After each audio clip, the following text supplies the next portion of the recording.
Hello everyone, मैं अजय नेवड़ा आपका बहुत बहुत स्वागत करता हूं अपने ऑनलाइन प्लेटफॉर्म पे। जो बच्चे जेई 2023 के लिए प्रिपरेशन करें, उन बच्चों के लिए आज की वीडियो रहेगी। और आज की वीडियो के अंदर आपको ये बताने वाला हूं कि जो आपका एग्जाम डेट है वो क्या रहेगा, कब आपका एग्जाम कैलेंडर जारी होगा, एग्जैक्ट बताऊंगा। क्योंकि आपको पहले भी जैसे ये न्यूज चल रही थी सोशल मीडिया के अंदर कि आपका एग्जाम जो है वो एग्जाम कैलेंडर या जो रजिस्ट्रेशन है वो जल्द ही शुरू हो जाएगा। क्योंकि बार बार ये 2-3 बार न्यूज आ चुकी है कि आपका 2 दिसंबर से शुरू हो जाएगा, 4 दिसंबर से शुरू कर देंगे। पिछले जो संडे आए थे उनको भी ये बोला गया था कि इस तरीके से आपका एग्जाम कैलेंडर जारी हो जाएगा, लेकिन उसके बावजूद भी नहीं हुआ।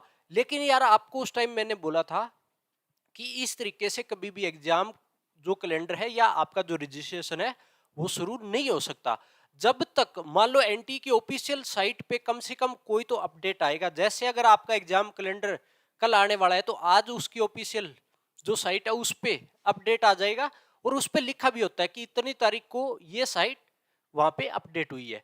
क्योंकि आपको एक्सपीरियंस से बता रहा हूँ कि पिछले सालों से मैं ये चीज देखता रहा हूँ। तो आप उसके साथ साथ ये भी चीज बताऊंगा कि सबसे पहले आपका एग्जाम कैलेंडर जारी होगा, उसके बाद कम से कम 15 दिन के बाद आपके रजिस्ट्रेशन है शुरू होते हैं। ऐसे नहीं कि आज बोला और रजिस्ट्रेशन शुरू कर दिया आज ही। क्योंकि यार देखो बच्चों के लिए डॉक्यूमेंट भी रखने पड़ते हैं, सारे सारे प्रिपेयर करने, कौन से डॉक्यूमेंट मांगते हैं उस हिसाब से। लेकिन आज की वीडियो के अंदर आपको परफेक्ट जो डेट है वो बताने वाला हूं। क्योंकि अब जो है क्लियर होता जा रहा है धीरे धीरे कि आपका जो एग्जाम कैलेंडर है वो किस तरीके से जारी होगा। तो सबसे पहले तो देखो जेई 2023 का जो शेड्यूल है वो कैसे रहेगा। सबसे पहले तो एक चीज कहना चाहूंगा कि यार आपको आपने ये चीज तो देख ली होगी कि आईसीएससी जो बोर्ड है, ठीक है, उसका जो 13 फेब से आपके एग्जाम शुरू हो चुके हैं, ठीक है, +2 क्लास के। ये तो आपने देख भी लिया होगा, इस बात पे तो आप पूरा का पूरा भरोसा करती हो। दूसरी चीज, अब सीबीएसई की अगर बात आती है तो सीबीएसई मैंने पहले भी बोला था कि 15 फेब के अप्रोक्सीमेट शुरू कर देगा, 1-2 दिन ऊपर नीचे, इससे लेट नहीं करेगा। ऐसे ना मानो कि 1 मार्च को शुरू करेगा, 15 का 18 या 20 हो सकता है बस। उसके बावजूद भी ऐसे मान के चल सकते हो कि जो एग्जाम चलेंगे आपके, इसके जो टोटल जो कैलेंडर आया हुआ है उसके हिसाब से 31 मार्च तक आपके एग्जाम चलेंगे, ठीक है। लेकिन अब यहां पे बात आती है कि जो आपका अगर सीबीएसई की बात करें तो सीबीएसई का अप्रोक्सीमेट जो है मार्च एंड ये रहने वाला है, ठीक है। क्योंकि इसका सीबीएसई का लगभग लगभग 45 डेज एग्जाम चलते हैं, ठीक है। 45 दिन एग्जाम चलते ही चलते हैं। लेकिन नॉन मेडिकल के बच्चों के लिए पहले हो जाता है, पीसीएम जो बच्चे हैं उनके लिए पहले हो जाता है। लेकिन फिर भी जो आपका एग्जाम डेट है वो किस हिसाब से बताऊंगा कि सबसे पहले तो देखो हम इसी हिसाब से सोच सकते हैं कि आपका जो बोर्ड होते हैं इसी पे डिपेंड होता है। उसके साथ साथ आपका स्टेट बोर्ड भी बच गया।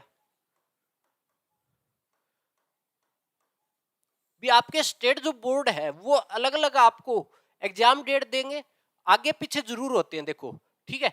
तो इसी हिसाब से लेकिन मान के चल सकते हो कि आपका जो, अब बात करते हैं कि ये तो आपके बोर्ड के हिसाब से हो गया, तो इसके बीच में जेई मेन कभी भी पॉसिबल नहीं है। सबसे पहली बात तो ये सुन लो।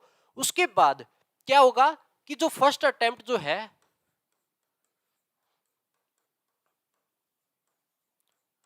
वो आपका अप्रैल के अंदर होगा,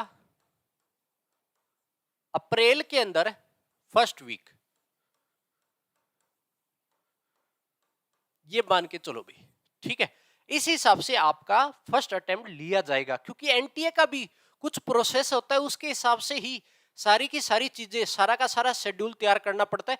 अब मान लो आईसीएसई का आ गया तो मान लो 5-7 दिन में या 10 दिनों के अंदर अंदर सीबीएसई भी पूरा का पूरा एग्जाम कैलेंडर जारी कर देगा कि आपका इस दिन एग्जाम लिया जाएगा। तो इस तरीके से पहले से ही ये बोल दिया जाता है कि आपका एग्जाम है किस तरीके से लिया जाएगा, कब लिया जाएगा, पूरा का पूरा शेड्यूल पहले जारी होता है।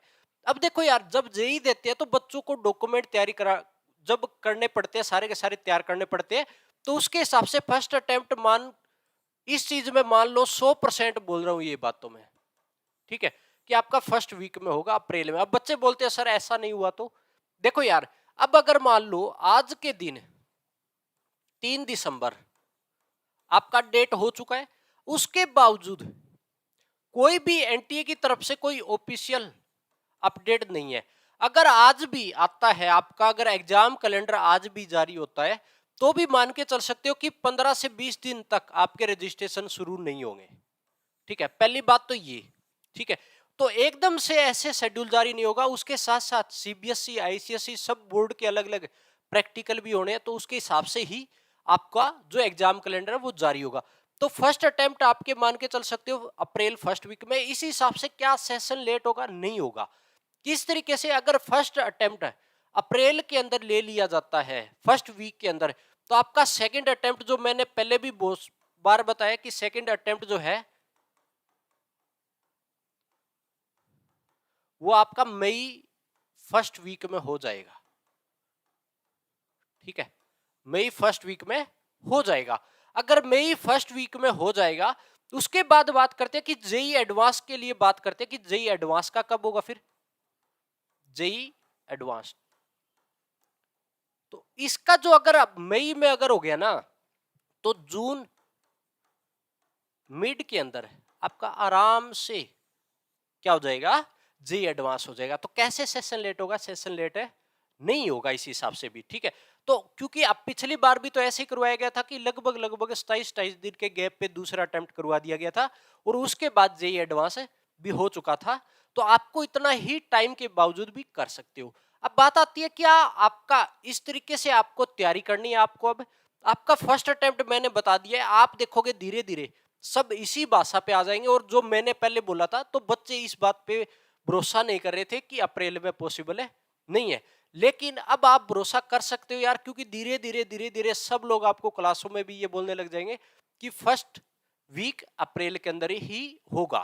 ठीक है, तो इस हिसाब से आप तैयारी कर लीजिए। लेकिन मैं एक बात जरूर कहूंगा कि आपको अपना जो सिलेबस है वो पहले कंप्लीट करना है। जनवरी तक कंप्लीट कर लीजिए पूरा का पूरा। ठीक है, अपनी तैयारी बेस्ट रखिए। उसके साथ साथ आपको आपका टाइम आ चुका है किस हिसाब से कि आपका जो टाइम है भी वो अब मॉक टेस्ट का है। ठीक है, अब जो टाइम है वो आपका मॉक टेस्ट का शुरू हो चुका है।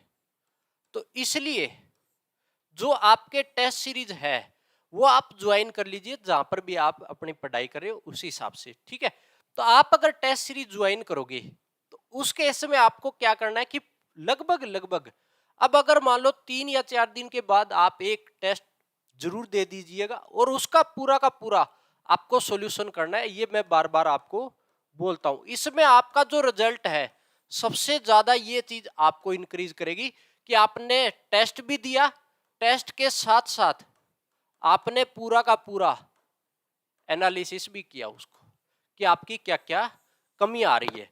क्योंकि आप पूरा सिलेबस को देख पाओगे उस केस में। कोई भी टॉपिक मान लो एक चीज पढ़ोगे तो उसके पीछे कम से कम 2-3 चीजें और आपको उठानी पड़ेगी एक क्वेश्चन में के अंदर ही। तो आपको बहुत अच्छा सीखने को मिलेगा। और एक बार अगर गलती करते हो वो सबसे ज्यादा याद रहता है, ये आपको भी पता है। जब आप कोई भी चीज की गलती करते हो तो दोबारा वो लॉन्ग टाइम तक याद रहती है कि क्या मैंने गलती की थी वहां पे और किस तरीके से आपको करना है। पूरा उस चीज पे आप फोकस करते हो। तो आपको ये चीज जरूर करनी है। तो टेस्ट सीरीज आप जरूर ज्वाइन करिए।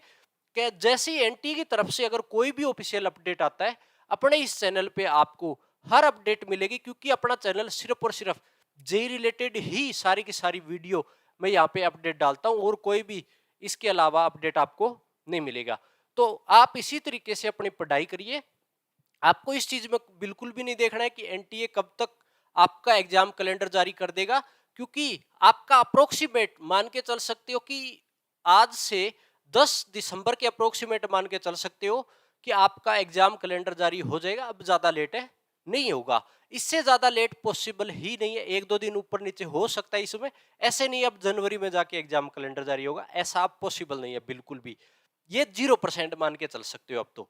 ठीक है, तो आप अपनी तैयारी करिए। जैसे ही एनटीए का ऑफिशियल एग्जाम कैलेंडर जारी होता है मैं आपको अपडेट करवा दूंगा।